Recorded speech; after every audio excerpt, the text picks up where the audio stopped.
Bonjour les parents pétillants, je suis super contente de vous retrouver aujourd'hui, même si c'est pour vous parler de mélancolie et de tristesse. N'hésitez pas à vous abonner à mes vidéos, vous cliquez en bas à droite et puis vous appuyez sur la petite cloche, comme ça vous recevrez toutes mes vidéos à chaque fois que j'en produis une nouvelle. Donc aujourd'hui, j'aimerais vous rappeler que c'est normal la tristesse. En ce moment, en ce temps de confinement, parfois on ne s'en rend pas compte, mais une vague de nostalgie, de tristesse arrive, s'invite un petit peu à la table. Tout d'un coup, une petite larme arrive dans nos yeux fatigués. On ne sait pas trop pourquoi, on ne comprend pas, on n'a pas de raison de se sentir triste. On est certes enfermé, mais avec les personnes que l'on aime. Et puis globalement, ça peut peut-être se passer plutôt bien. Et pourtant, cette mélancolie arrive. C'est normal. C'est lié à la situation où finalement, quand on est privé de liberté, eh bien c'est très compliqué de retrouver cette joie de vivre.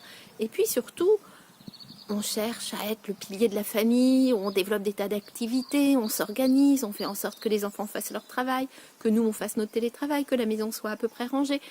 Ça fatigue, c'est épuisant. C'est naturel qu'à certains moments, cette fatigue se fasse ressentir et elle peut se manifester par de la mélancolie et de la tristesse. Donc comme dans la précédente vidéo, là encore, je vous invite à ne pas vous culpabiliser. C'est naturel, c'est humain, nous sommes des êtres humains, nous sommes des êtres d'émotions.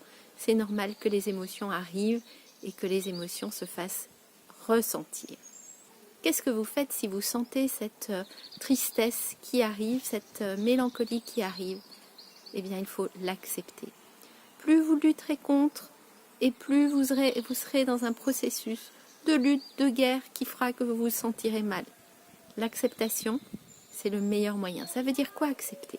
Ça veut dire peut-être vous isoler un petit peu, si c'est possible, aller par exemple vous mettre à la fenêtre de votre chambre, regarder vers l'extérieur et laisser les larmes couler autant que nécessaire. Prenez le temps de sentir la larme qui coule le long de la joue, sur une joue, sur l'autre. Prenez le temps d'accueillir cette sensation de tristesse et demandez-vous à quel endroit elle se situe dans votre corps. Peut-être que c'est juste derrière vos yeux, mais peut-être que c'est ailleurs.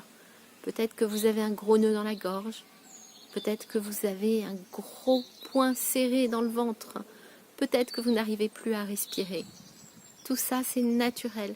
C'est votre corps qui vous informe que il aimerait bien retrouver un peu autre chose, que vos amis vous manquent, votre famille vous manque, que peut-être vos collègues de bureau vous manquent, que votre liberté vous manque, que vos activités vous manquent.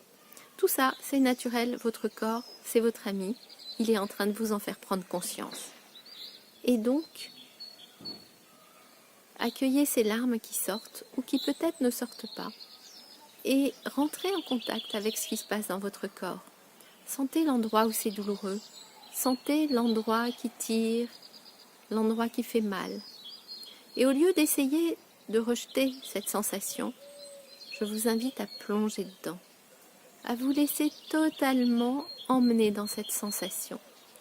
Sans doute que votre ventre va se serrer plus fort, que vous arriverez moins bien à respirer. Peut-être que vos larmes et vos sanglots vont se faire plus forts. Acceptez et accueillez. C'est votre corps qui vous vient en aide. Et vous verrez, même si la situation vous semble dégénérer, au bout de quelques minutes, maximum, souvent c'est bien avant, la situation, la sensation douloureuse vont se calmer. Petit à petit, elles vont diminuer toutes ces sensations et vous allez retrouver un calme et un apaisement qui vous permettra de continuer à vivre ce confinement.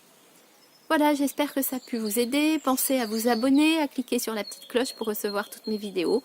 Et je vous dis à très bientôt pour de nouvelles vidéos.